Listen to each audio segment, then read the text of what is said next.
Peace, family. Welcome to another episode of Underground Railroad Productions. I'm with the brother Black Dot. Peace. Happy to have the brother back here. Last time I had the brother here, last time I interviewed the brother it was a great interview. We dealt with Snoop and Iggy Azalea and all of that good stuff. This time, you know what, Dot has been in the entertainment industry. He's big into hip hop culture. He has countless DVDs dealing with hip hop and speaking to the youth. And he's able. The thing I like about you, Dot, is your ability to translate complex terms in simple ways. Indeed. So that the youth could understand it. You know, you break down some complex metaphysical shit and make it easy for a 10 or 12-year-old to understand. So I like coming on the show and dealing with these topics with you. But today, Dot, I want to touch a little bit on, because I've been seeing this all over Black Twitter, Facebook. This whole thing with, now you deal with Hollywood a lot. This whole thing with Monique, Lee Daniels, and this thing about getting blackballed from Hollywood, and the idea of being a sellout. You know, Lee Daniels was on did an interview with Don Lemon, and he was talking about the concept of he got to tell his truth, and if you consider that a sellout, so be it. See you at the theaters. You know what I'm saying? Right. In simple words. But Dot, the thing is about this term sellout is such a blanket statement. So I need to figure out what justifies or defines a sellout. Cause a brother may walk down the street with a Hispanic sister or Asian sister. Brother say, "Oh, that nigga sold out, man. He ain't got a sister." There's so many things you could do that a person would be like, "Man, you's a sellout." You get money, you move out the black community. "Oh, that nigga sold out. That nigga moved out the black community." So I'm trying to figure out who decides what a sellout is and what exactly Dot is a sellout. That's a very great question because it's so vague. We in the so-called conscious community have been conditioned, in my humble opinion, to feel that anybody who's trying to make any kind of progress that's not connected to what's considered consciousness is a sellout. So in Hollywood in particular, first of all, Hollywood was never geared and designed for us to tell our stories. So progress, in order for any kind of progress to be made in regards to us telling our stories, we have to hop over so many hurdles to begin. And each and every time we hop over a hurdle, there's another hurdle there. And this particular progress that is made for those who are conditioned to feel consciousness means poor. Consciousness means struggle. Consciousness means you can't engage the man, and that's not necessarily true, because we have always traded with our enemy for years to come. We just knew that they were the enemy, but we traded goods and things of that nature, so that particular aspect is not necessarily true. So we also have to watch for those who try to look at your personal progress as a threat to their inability to make progress. For instance, leaving your neighborhood. Now, if I live in a neighborhood where every time I step out, the elevator is pissy, niggas in the hallway shooting dice, I don't feel safe around my children, and I have progressed to the point where I have made enough money where I can move into a better neighborhood, I don't consider that to be a sellout. I really don't, because you're trying to say I can't move on. I got to take everybody with me, or I have to feel like guilty or inadequate for me to progress. Now, am I saying I'm moving to a neighborhood with a gated fence and I'm the only black family there? I wouldn't do that regardless, because I still want to be around my people in general. But we should all be striving to make some form of progress and move forward. So the situation with Lee Daniels in particular, he was very blunt. I appreciated his honesty. He said, "Que sera?" Nigga said, "See you at the theaters."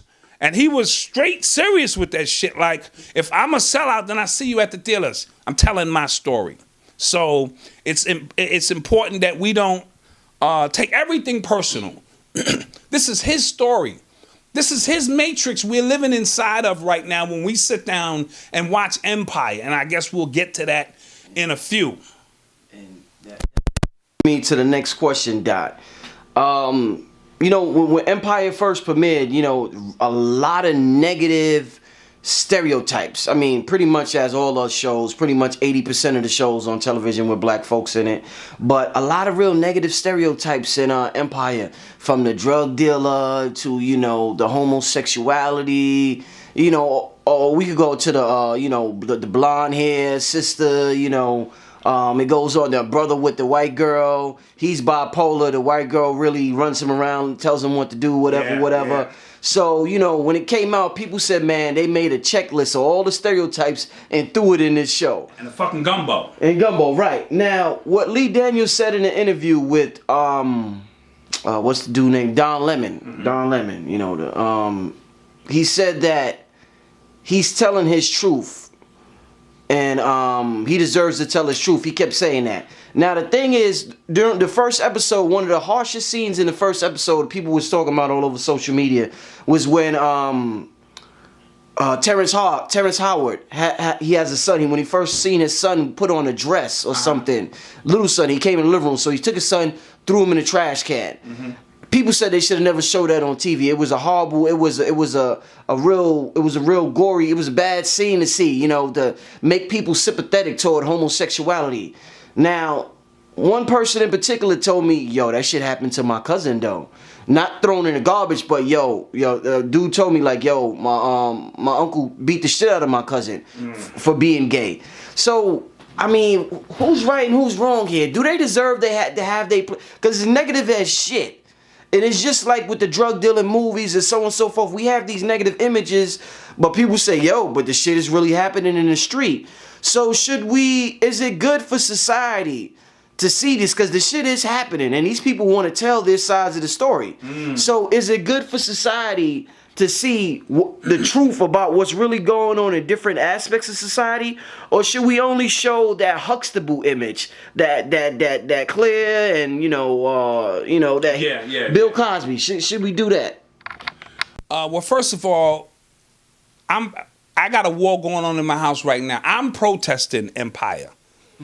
I ain't watched the last 2 episodes, but my daughter, my wife, and my son is like, yo, Dad, those are some good points you made, but it's 9 o'clock. So they're sitting down and watching, and I have to mention that because I never want to give off the perception that, everything I say goes. I'm at war like any other man in his household, trying to fight certain images that are coming across the screen, trying to show the kids that it's more than entertainment. So I took a personal protest. I go in the room and I start studying and doing something else. And they like, yo, peace. We see you in an hour.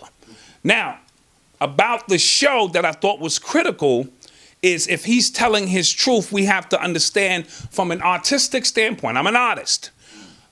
We all have our right to express our artistic or views on things. However, Lee Daniels has a far greater platform to tell his story. And if his story is not one that we agree with, then we have to stop participating and watching that particular show. Remember, every time we watch something, we give it energy. We charge it by watching it. Currency, attention is the new currency, as Chuck D once said. So our attention to continue to watch, talk about it, blog about it, tweet about it, has charged it to the point where it's the #1 show on television at this particular time. So and unless we are going to all take a stand and say enough is enough with the depictions, because that show was very easy for them to put together. Like you said, they took every particular stereotype, just put it in the gumbo and said, this is what's going on. And part of it is true. This is the reality that we live in now. The scene in which he took his son outside and dumped him in the trash, that's a reality for black men, specifically in our hood. We have a hard time dealing, but I'm going to read a chapter in my book. I'm going to give you an exclusive of my new book because I'm addressing this elephant in the room. And this elephant in the room is that there is a couple of agendas going.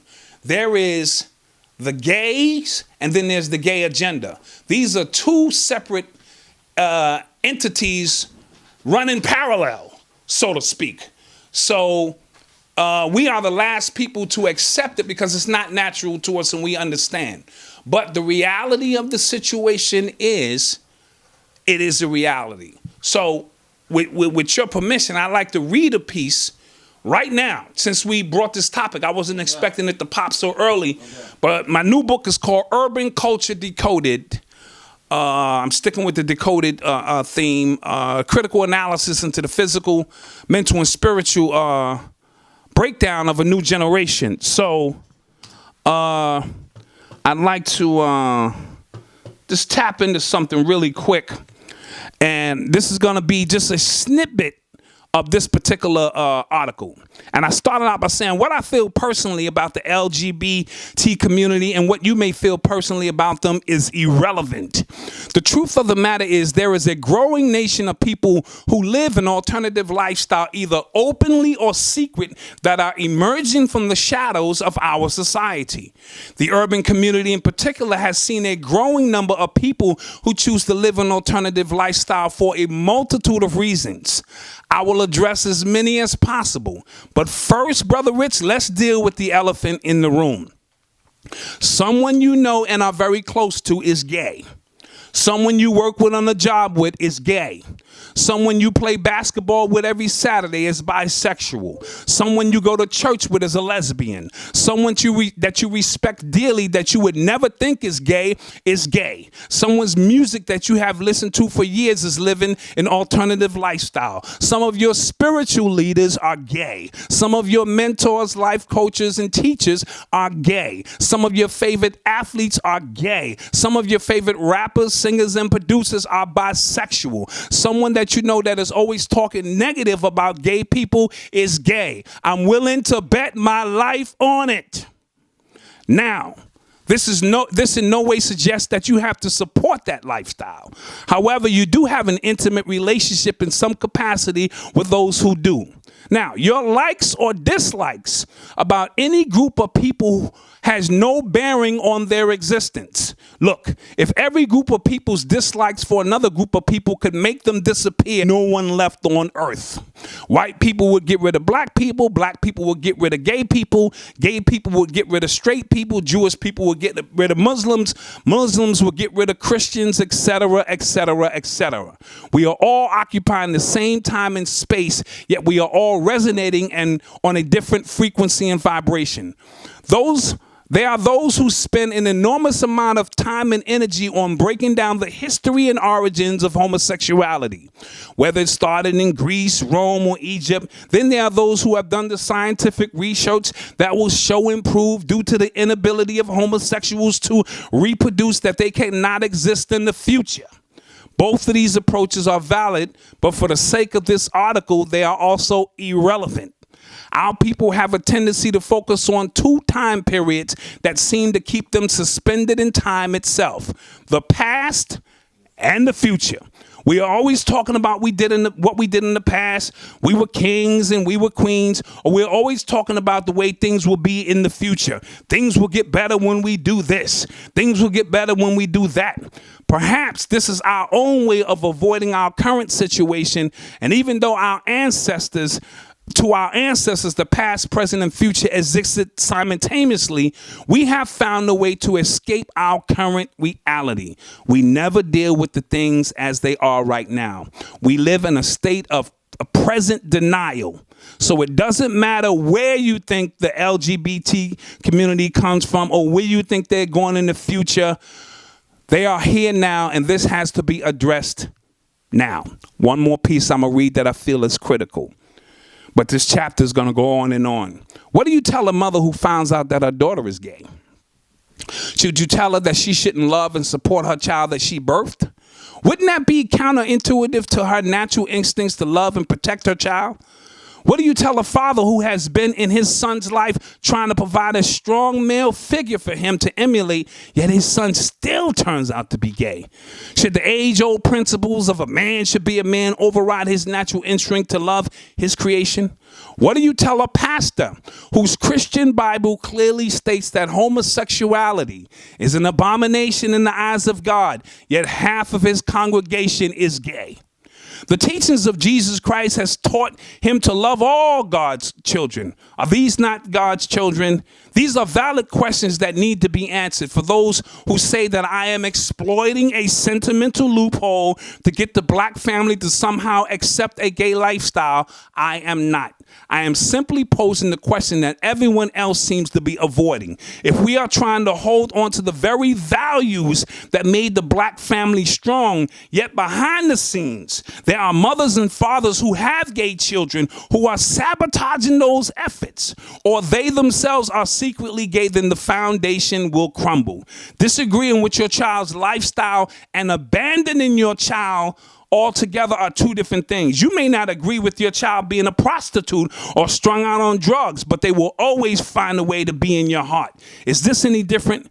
The elephant in the black community regarding the LGBT community movement is growing, and growing. So I hope I was able to shed just a little insight of what we have to deal with in our community. So like I said before, being gay and the gay agenda, which I'll deal with later, is two different things. So we have this tendency to want to put on this strong, front about the gay, and you don't have to like it. I'm not saying you have to like it. I can't stand it.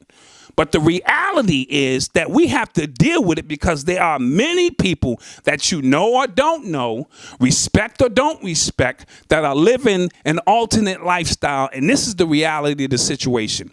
So we have to stop dealing with the past, so to speak, and the future, and sort of deal with what's going on. And that's what my book is going to address. What we see now. Urban culture decoded. A critical analysis into the physical, mental, and spiritual breakdown of a new generation. Now, what my daughter has to go through, I grew up, we didn't see gay kids around. My daughter is seeing an influx of this. And as a parent, I can only govern what I can control. There's a whole outside world that I can't control. There's a whole world on the internet now that wasn't around when we were children. So we have to take a different approach on how we deal with the situation because we are constantly at war. So every time I see that show and that guy's kissing that other guy, and, you got to sell out to get the so-called white wife. And this, it forces me and it makes me realize that I'm a dinosaur. Those of us who are a little older of a different paradigm, this is all new, but our children are being birthed on the timeline where it's become normal to them. Not necessarily natural, but normal. Dad, I want to touch on Monique a little bit. Mm-hmm. There's probably people out listening right now that's aspiring to be an actor, actress, or be in media some way. Whether it's a musician. We're musical by nature, and we have this charisma by nature. So it's easy for us to transition into that field. But when you deal with Hollywood, though, Dot, I'm trying to understand the logic and the psychology about. Now, she talked about. Just to give a little background, she got an Oscar, the quote unquote top prize in Hollywood, right? Mm-hmm. For a Lee Daniels produced film, and what was that? Precious. And Precious. So, regardless of how we feel about the movie, she feels as though she got the top prize. She should be treated a different way. They felt the opposite. Ever since then, she said she couldn't land the role. Mm-hmm. Now, we've seen this narrative happen again and again where they build you up to tear you down. What's the psychology? Why would you build somebody up just to tear them down? Because in my logic, I'm like, if I don't like you, why am I gonna build you all the way up just to take your ass all the way down? And we see them try to do it with Bill Cosby last year. Yes. Still trying to do it. Yes. With 20-something, 30-something. I mean, it was ridiculous. Yes. Come on now. Nothing sounded right about that. But what's the psychology in Hollywood, do you think, to build somebody up just to tear them down? Well, in my humble opinion, Hollywood is a whole nother universe in itself and of itself. So they're creating their mythos and alternate realities, again, based on our attention and what we feed into it. It's all really probably just a game to them. And I've always said in my lectures and DVDs that they don't have to control one. I mean millions. They can control one who has control over millions. So with Sister Monique, a black, strong, she wasn't light-skinned or with European features. She a straight sister. And, you know, she did her thing in that role. I couldn't bring myself to watch the movie. But how she was conducting herself after that dealt with a lot of just general principles that she really believed in. So first of all, she said she only got $50,000 to do the movie, which is crazy. But she said she did it for a friend or whatever the case may be. She received the Oscar. They wanted her to run around, you know what I'm saying, promoting this movie in different places. First of all, I got $50,000 for the movie. We don't know what her finances is really all about. You know what I'm saying? When you only get that kind of movie, because a lot of time they want you to do that on your own. They're not paying for that. But they want you to get out and feel it's your fiduciary duty, so to speak, to go out and promote these movies. You know what I'm saying? And so forth and so on. And she refused to do so. So they took that as a slight in the face. She still won the Oscar and felt that, and this is just her words, I'm paraphrasing, the offers that she was getting after that was so low for an Oscar winner that she said, if I accept that and I won the Oscar, what about all these black actresses who didn't win the Oscar?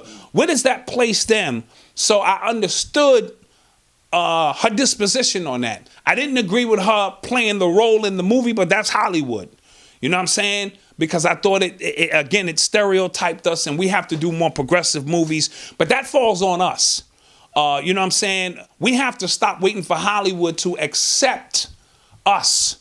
And so by winning the Oscar, losing the Oscar should really be irrelevant if we're making movies for us. But because she was sort of in the Hollywood mix and playing the game, how they choose to depict you is, and again, I always said this, there's real life, R-E-A-L, and then there's real life, R-E-E-L. When niggas say keeping it real, well, which real are you talking about? Because it's two different things altogether. And she's walking the fine line between being in Hollywood and out of Hollywood, and that strong black, dominant black image. See, when Halle Berry won it, we all kind of, you know what I'm saying, okay, well, she's really glossed out, have more of a European, a biracial European feel. But this was a straight sister winning this award, and her speech was dynamic, you know what I'm saying, and all the struggles that black women go through. So in a drop of a dime, they can make you and break you because it's all written in the script of things anyway. So they can write you into the script if you're playing hardball, no pun intended, or they can write you right out of the script and, you know, blackball you with an Oscar. It's nothing to them. You know, this is Jewish run Hollywood. You know, right before this interview, me and you know, we had a conversation. We was talking about being just about business and just business plans that both of us have for the near future. You know, you read an excerpt from your book. You always been a business-minded individual since I met you. My question would be, you know, you got Monique complaining about Hollywood. You got Byron Allen complaining about Comcast and all these networks using Sharpton as a pawn to act like there's diversity, but there's really not diversity. You know, you have Kanye complaining about the Grammys, that they don't recognize real artistry. You had people complaining about the Oscars, saying, you know, the whitewash and all that. So there's complaints coming from everywhere about pretty much the system from all angles, you know. Ferguson, about what, 3% of the police force is black? Yes. And the whole community's black, but on the police force only 3% is black? True. So what do you think is so hard for us in terms of being business minded or building our own business? Because, you know, I talk to a lot of brothers, and a lot of brothers are on the street, you know, in the past, and they'll be on a spiritual journey and they got a lot of things going for them. But one thing they always tell me is, Rich, you know, I'm just scared to, you know, I'm scared to start my own business and leave what I got going on over here. It's kind of hard for me to make that transition, Rich. Like, I'm trying to figure out, you know, because brothers got families to take care of. Brothers got kids. Sure. You know, they guaranteed pensions. They guaranteed all types of shit with that job. So what do you think is holding people back from just saying fuck it? I'm like 50 said, get rich or die trying, and he literally meant that shit. He literally meant that shit. So what do you think is holding our people back from just doing our own thing instead of continuously trying to be accepted? I'm gonna say fear and conditioning. You know, I've always had a fear, believe it or not, of being great. I sabotaged a lot of my own things over the years with record labels and things of that. Come to find out, I had just a fear of being great, of really claiming what's mine. And that's not uncommon, you know, when you're working on a job that's paying you $80,000 and you can pay all your bills and things of that nature. Conditioning to always feel that we have to rely on somebody else to get the job done. A lot of times when you see somebody successful, what we don't see is how many times they failed to, you know, along the journey to finally put a business plan in place that's going to be successful. You have to fail at a lot of things, and you really have to come out of your shell and conditioning about fear and, oh, I can't leave this job because, you know what I'm saying? Fear is stopping everybody. Once we overcome and conquer the fear, the world is endless, especially with how many opportunities we have now to take advantage. This is wide open. This is wide open now. There are no excuses for you to be broke in any capacity. Everything you need to learn about creating apps, programming, coding, whatever it is you want, vision, video, editing is there at our disposal now to take full advantage of. The problem is we still have somebody else's idea of what success is inseminated into our minds. Success may be having your own cable show and you're only 50,000 viewers every 3 weeks, but they're your genuine viewers that you're able to convey with. But we constantly want to look at somebody else's status and hope that Hollywood will accept us and things of that nature. So a lot of it is conditioning. But now is the time for many young brothers and sisters to step forward with their vision, but you got to follow your vision all the way through. I notice in the so-called conscious community is that we got a lot of visions, but ain't nobody putting no money up. You know what I'm saying? The one thing that's stopping brothers, ain't nobody got no chips. So we got to get the chips. We have to get the chips by any means necessary. We got to talk to some of these hustlers. You know what I'm saying? And I got an article, again, to plug the book in, where I'm questioning, you know, because drugs is an institution in our community. Saved a lot of lives. You can take that any way you want to take that. By you saying, I don't like drugs, is not making any drugs go away. And I modeled this after the mafia who used drugs and all that to sponsor kids who wasn't drug dealers. So what if drug dealers sponsored those who had skills in video to do their thing with no strings attached? That's the way the mob got ahead of the game.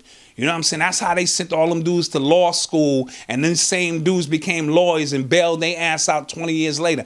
Everybody is not a hustler, but for those who recognize that they are hustlers and this is the life that they chose to live and they know that this is all they're gonna do, don't negate that brother who has a vision and a chance to do something else, and he may just need a few dollars. Some of the ideas out here are brilliant, but we missing the working capital to get done. So once we get the capital, we have to get that capital by any means necessary, and we can bring these visions to life on multiple scales. Multiple scales. You know what I mean? So again, that money and removing the fear and conditioning is paramount, in my humble opinion.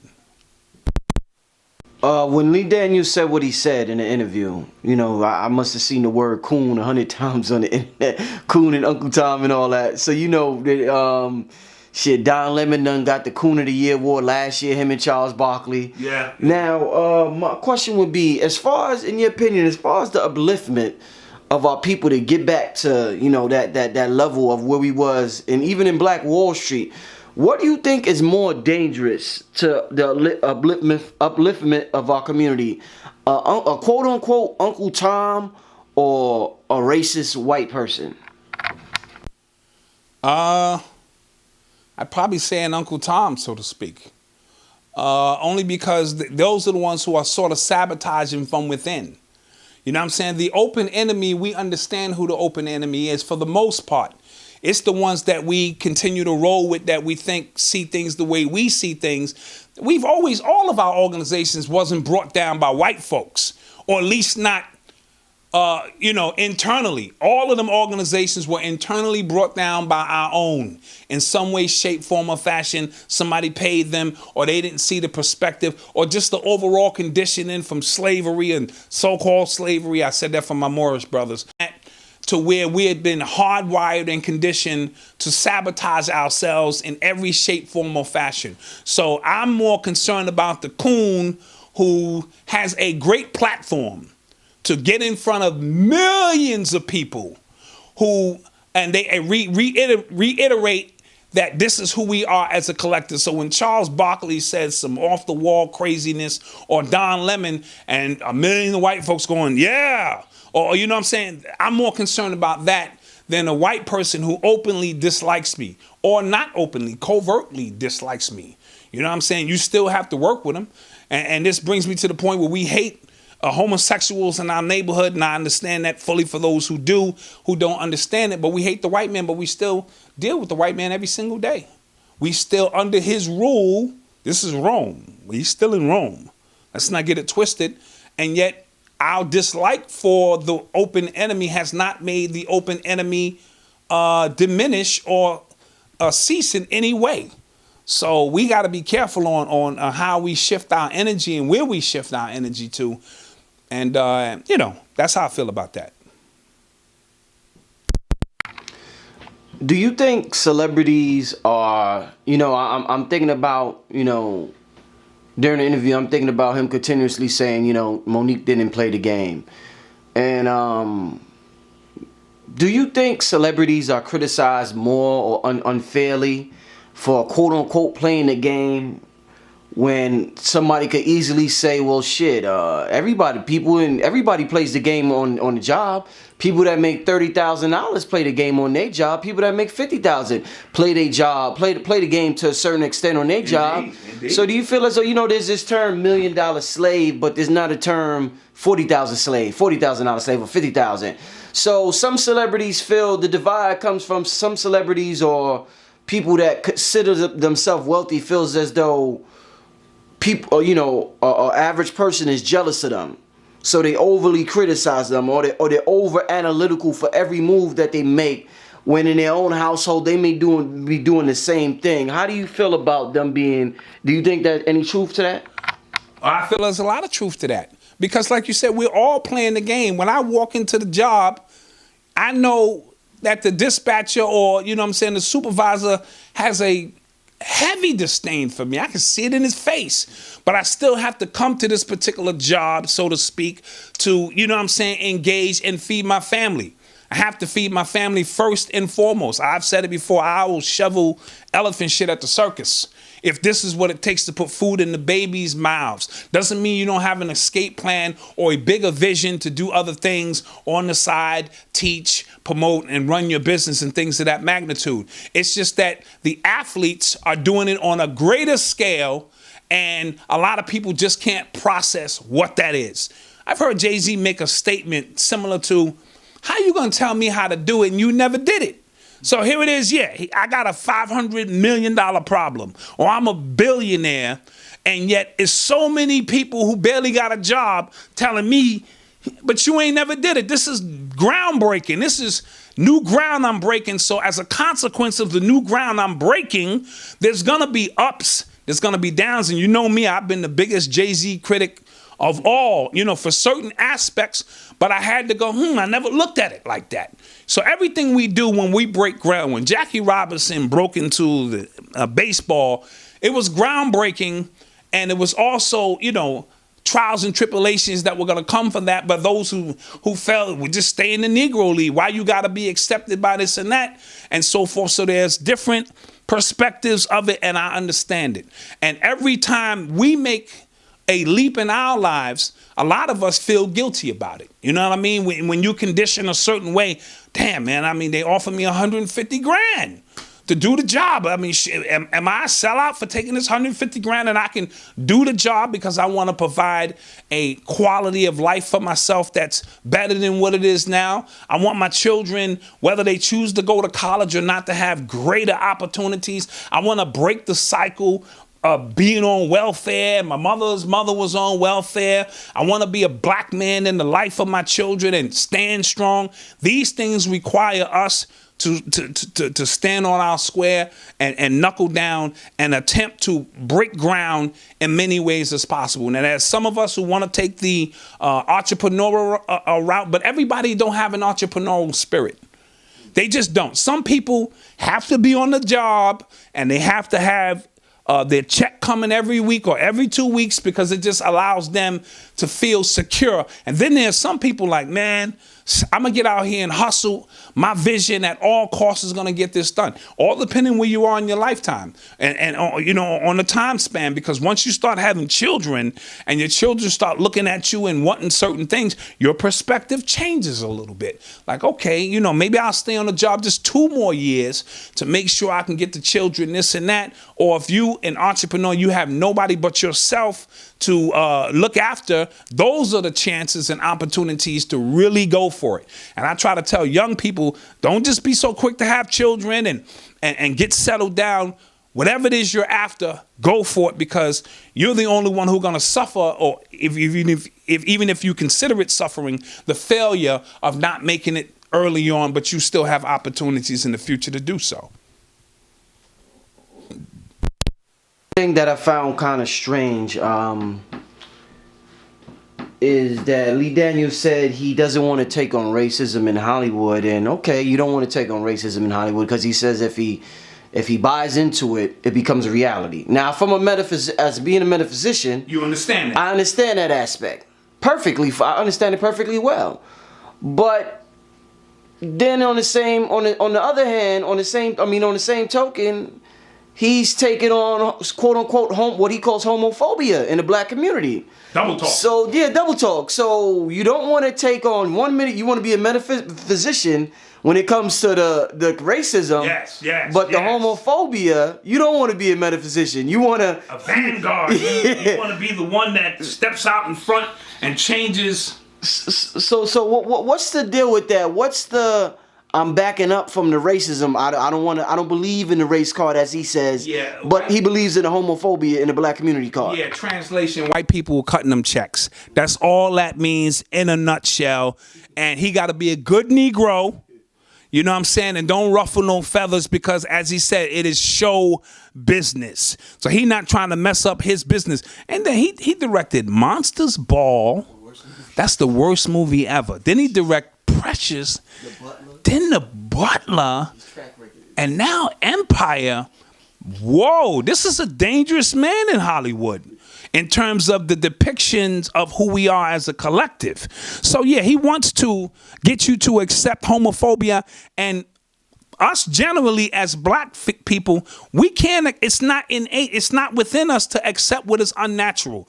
Just speaking from that standpoint. So yes, we have a hard time accepting that our children are out of pocket. Now, we can get into the science of the food and the European mindset, which got people, because I'm also putting a chapter in the book from the hood to Hollywood, the so-called pipeline from the hood to Hollywood, which create these images, and brothers can't go over that hurdle unless they play that gay game.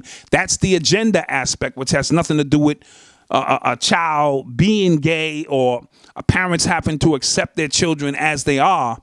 Us being the greatest people on the planet, we in a quagmire.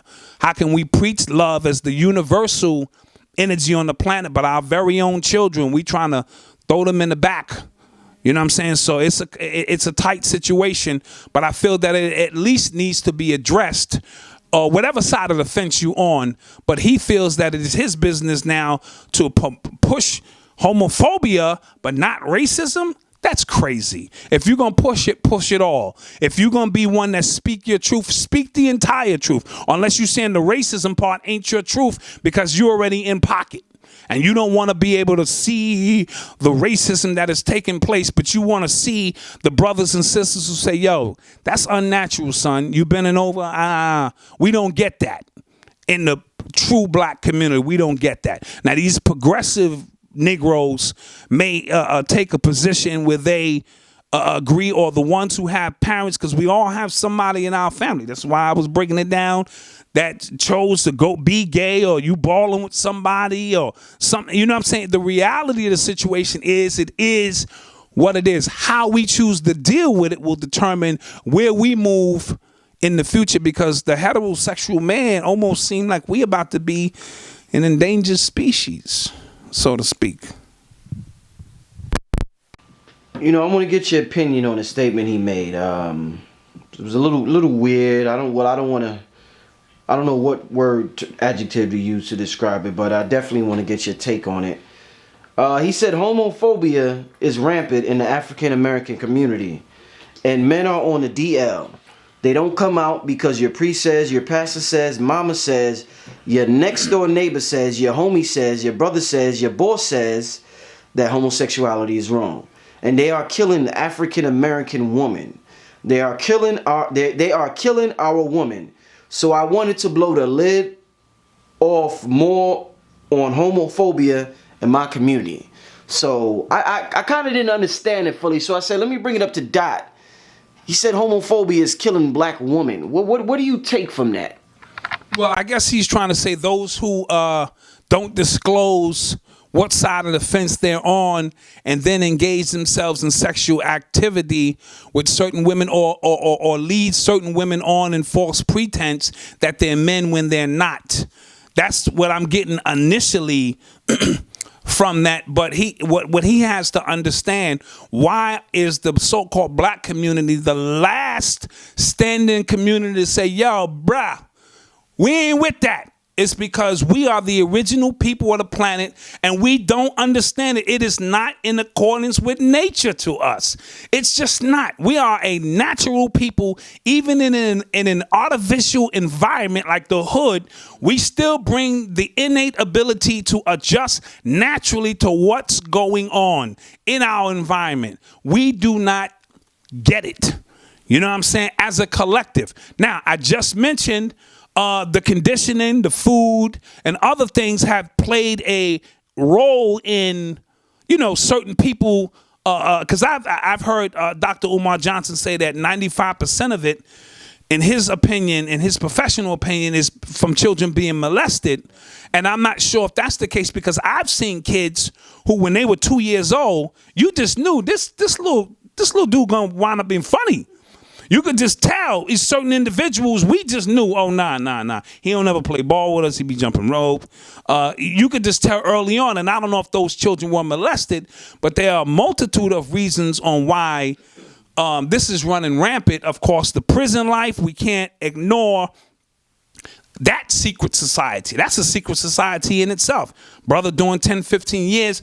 And let's be real. If I went to prison and got gang raped and 10 brothers hold me down, that doesn't make me gay. But if they continue to do it, and I brought those tendencies out of the prison with me, or never talked about them, you know what I'm saying? So now I come home, but now I have different tendencies, and now I want to be, instead of being the victim, I want to be the predator, because that's the way that works. It goes from victim to predator. And I enforce my will on somebody else, or bring a culture that I picked up in prison and bring it out. So there are multitude of ways, the way that this enters into our consciousness, and it's something that we're going to, again, have to deal with. But him being the vanguard, or one that he feels can hold the torchlight to bring this about, because he has a platform. This is what he's telling you. I have a movie platform now. And remember, the way Hollywood work, they'll put out 2 or 3 movies, and once we don't say no, it's like we said yes to those particular concepts. Those who are trying to live a European lifestyle, the unified field of thought of a lot of gay people in this day and time.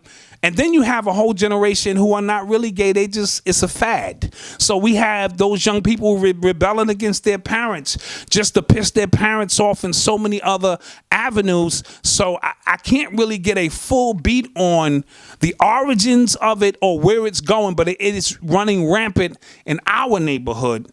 So for those who say we want to retread the African family to be strong, you got to watch the tread you using, because if the tread ain't really strong, because the people that you intertwining with have a past or have a gay vibration with them, then the foundation is not going to be strong enough to rebuild. So, unless we adjust to some capacity, we might get left behind. And I want people to think about that. I'm going to say it again.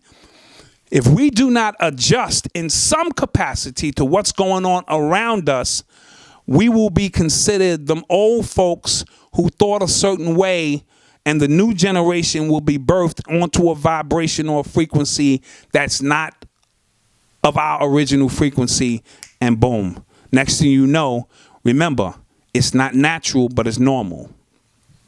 A chicken nugget is not natural, but it's normal. Microwave food, natural. I mean, you know what I'm saying? It's become, that's not natural, but it's become normal. Music without instruments. I'm making music in here without instruments. That shit ain't natural, but it's normal. So this whole gay thing is not natural. Let's be clear. But it's become normal in the eyes of those who have accepted it as a way of life. In terms of one word that you always hear, thrown around a lot, dealing with the black community, is the word solutions. And people always talk about solutions. We need solutions. Now, brothers aren't giving solutions, whatever, this, that. In terms of me and my personal journey, and I want to get your opinion on the whole solution thing.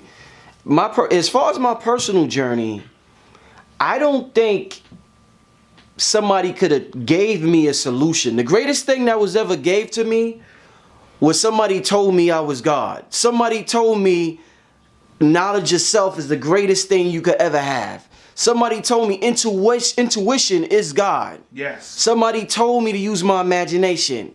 So it's like, with that, I figured out my own solution for me. I look in the world in a subjective term. So no teacher, Elijah Muhammad couldn't have told me you're going to be a black journalist one day. You're going to be a pianist one day. Mm-hmm. You're going to play instruments. You're going to do, they don't know that personally. But what they can tell you, what Elijah did tell us, was that, black man, get up, you are God. Black man, you are this, you are that, you are that. Tap into that divine essence. Mm-hmm. So it's kind of hard for me to understand, because I came up different. I'm not looking for somebody to do all the work for me. Mm-hmm. Just tell me, don't keep feeding me fish. Show me how to fish. Check. And for me, showing me how to fish is showing me who I truly am. Check. And my intuition, my higher self would tell me everything after that. So fast forward, I'm here today. I'm doing my thing in several areas. I'm independent. I live with my woman, a beautiful woman. I'm eating healthy. I'm doing things. Mm-hmm. So it's hard for me to understand when people, because I don't think a teacher could tell everybody, could come up with one solution for everybody. I think we have to figure out what's our individual solution. Yours being your book. Yours being navigating the hip hop scene. Phil Valentine couldn't have told you had to do that. Yes. But what he did tell you was that you are God. How to tap into your divine essence. So what's your whole take on this whole solution thing? And I know the people want to see something tangible things, but there's an essence of that we can't tell the people. They have to figure it out on their own. So what's your take on that, Dot? There is no general answer to that. We keep waiting for some general, the black people's solution or is this.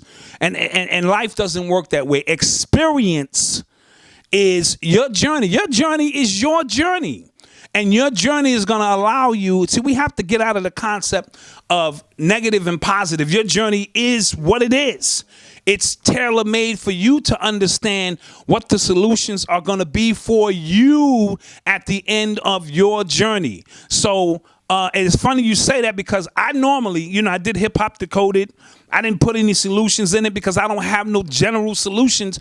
I'm just trying to present to you through my mind's eye where I see the culture of hip hop is heading and how some of these things might help you, but it's not going to lay out your journey for you. You still have to walk through hip hop. And I've had many people tell me, man, this book changed my life on the way that I write and the way that I see, but it doesn't change or doesn't navigate your journey because your journey is an individual journey for you. Now, ironically, at the end of this book, I'm going to put some solutions, but they're not going to be the type of solutions that you think they are. You know what I mean? This is going to be my humble opinion when I talk to parents, when I talk to teachers, mentors, police officers. I'm making each a solution to a specific component that I'm addressing in this particular book.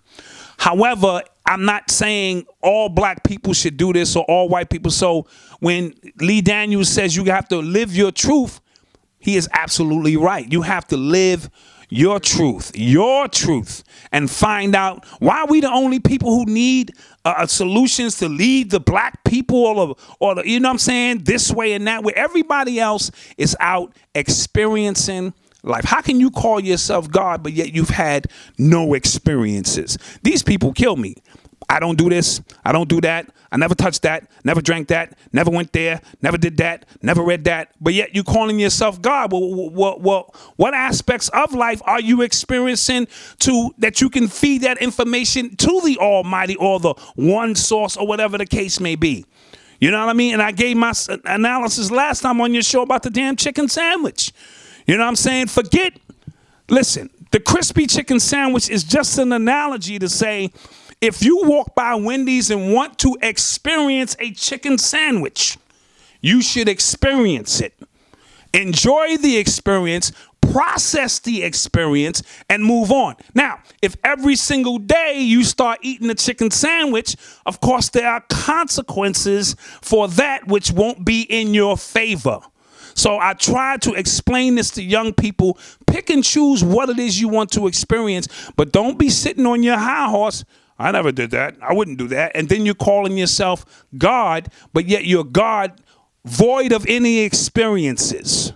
So your life is your journey, good, bad, and indifferent. And it has made you the person you are today. Young women, young men, it's your journey. Live it, experience it. You are what you are. As I am that I am. Excellent, brother. And just to wrap up the interview, brother. Oh, we wrapping up? Oh, man. Oh. One thing, I mean, something that I've heard ever since I was little, since I was young, Dot, is that, growing up, in this black experience, quote unquote black experience, I chose to incarnate down here. It was a hell of a ride, a joyous experience, very interesting. It was. Yes. I love it. I loved every second of it, man. Yes. When I reflect on it. But one thing that was told to me a lot, two different things was told to me a lot that kind of contradicted each other. On one hand, I had a lot of elders that always told me, whether it was the quote unquote conscious community, whatever community you want to call it. You hear people saying all the time, being black in America, only a few of us can make it to the top. The way the system is designed, the Oprahs ain't gonna be too. They told me ain't gonna be too many Oprahs, ain't gonna be too many P Diddy's, ain't gonna be too many this one or that one. The way the system is designed is to make you think it's a democracy, but they're fooling you. Only a few of them could get to the top. So don't waste your time trying to. It's all an illusion. Don't do that, young man. Then I had another group of elders told me, brother, sky's the limit. You could do whatever you want. You don't let anybody limit what you dream, what you think of, what you want to do. You're in control of your destiny. Your thoughts, feelings, and belief create your reality. If you want to be president and that's in your chemical makeup, your DNA, and you really feel that way, then that's your, as we just said, that's your journey that you may experience. So it's two different, if you want to call them truths, or two different belief systems, or whatever you want to call them. And for the parents out there watching this, because I'm sure some have said the one and some have said the other one. What do you feel as though we should teach our children? Because in one hand, we deal with the white supremacy on and on a certain level, because this universe is multi-level. Multi-level. So it makes things seem like a contradiction sometimes when you talk, but the universe is a contradiction. It's a divine paradox. Yes. So what do you advise the parents to teach their children as far as raising their children in 2015, Doc? All right, me being a parent, I'm 47 years old. So me being a parent on multiple levels, 28-year-old son, 21, a 15-year-old, and a 13-year-old. I've learned along the way how to deal with different situations based on the age of each child and things of that nature. What I learned is that parents don't want their children to think independently. They think they do. They want their children to think the way they think, in a nutshell. But we want to guise it or disguise it as we want our children to be free thinkers. Well, when we want your children to be free thinkers, some of the thoughts that come out of their head, you have to nurture and support. You know what I'm saying? If I'm having a war right now in my house with my daughter. She's a Scorpio. She's 13, and she questions everything I tell her about Black history, this, that, and we go at it on a regular basis. She thinks she wants to be Christian because her friends, all of her friends are Christian, and when she speak about this African spirituality stuff that her dad speaks about, her friends are looking at her like she from Mars. So she comes home with her questions and this and that. So now I have a thing where I'm allowing her to go with her friends to church and to experience it, because it's your journey, your experience. And if she comes home and decides this is what she wants to experience, is not my duty as her parent. You think it's her duty to force the children to think the way you think, where you're not providing them freedom. Now, I'm not going to let her go off and hurt herself. However, I also told her, if that's the case, sure, you can go to the Christian church, but do me a favor, then we're going to go to a Muslim, we're going to go to a mosque. You know what I'm saying? And sit around, and I want you to get the entire spectrum of things, if at all possible, before you make your decision and journey and where you're going. As far as racism is concerned, these children do not see racism the way we do. I'm going to say it again. The children, I'm talking about the 12, the 13, and 14-year-olds, contrary to popular belief, they grew up around white people. They grew up with this hip-hop invasion and this cultural invasion that's inclusive to white kids, black kids, Chinese kids. Now, don't get me wrong. Their fathers are racism, and their fathers' fathers are probably true racism. But the way they love LeBron James, the way they love everything about our culture. I've heard somebody on the internet say they love our culture, but they hate us. And that's probably a true depiction of things. But they do not see racism as blatantly as we did. You know what I'm saying? They just don't. They've been birthed in an era. I didn't grow up around any white kids. When I went to school in the hood, just some Latino brothers and sisters and myself, and that's the way we grew up. My daughter goes to a multicultural school. My son goes to a multicultural school, and they riding with little Tommy and little Johnny. I had to go on play dates. You know how uncomfortable that is for me to sit down with white people and, while our kids is playing? Because racism is taught, is it not? We teach our kids who they should be with and how they should think. And so in this era where we say we want the best for them, we have to lay out parameters to give them the space to experience things on their own. Now, my daughter came home and was like, whoa, Dad, I experienced some racist shit. You know what I'm saying? Because her eyes were already open because I prepped her for it. She experienced it on her own because she's a dancer. And she want to know why they put all the white girls over here and all the sisters over here. She was like, no, that ain't right. So on her own, she's coming home, having her own experiences that I don't have to teach her about or enforce my thoughts on and so forth and so on. So I'm one of them parents who want to allow my children the space to grow, to think. We have open conversations in my house about anything and everything. But at the end of the day, the experience is the only thing that's going to provide you. Experience is the greatest teacher. I can tell you, Rich, listen, man, when you get my age and this and that, and you can go, yeah, son. But until you experience it, until you go through it to learn your own truths, what was good for you, what wasn't good for you, and nobody can take your experiences away from you. Your experiences belong to you. You know what I mean? So these are things that we have to address as parents in this day and time. We have to talk to the children about sex early. They know more than you think they know. The internet and all of this stuff has opened a gateway in which they know stuff that you couldn't possibly imagine. You can act like the elephant ain't in the room. I'm going to say that again. Or you can kind of deal with some things to at least put them on Front Street so that you can put yourself in position where you can become the best teacher of all situations. These children are bright. I have a chapter in the book called The Analog versus the Digital, and I mean it literally and figuratively in the way we think. We are analog thinkers. We connected to our ancestral bloodline and the civil rights movement based on age. They are not. They need information quick. They process information quick, and what doesn't work for them, they discard immediately. It's not that they don't want to know who Marcus Garvey was. They don't give a shit. I'm going to say it again. It's not that they don't want to know. They don't give a shit. It doesn't work on their timeline to process information that they can use in this particular digital era. You can call it so many things, the culture as it is today, television, all these things that make up this gumbo, which put a splice in the line from analog to digital. And they are digital thinkers in every sense of the word. And we as parents, we the vinyl records, nigga. You know what I'm saying? We still hold a true essence. And with vinyl, you know, you can feel everything. So yes, when something happens in the community that's related to black and white, we literally feel it.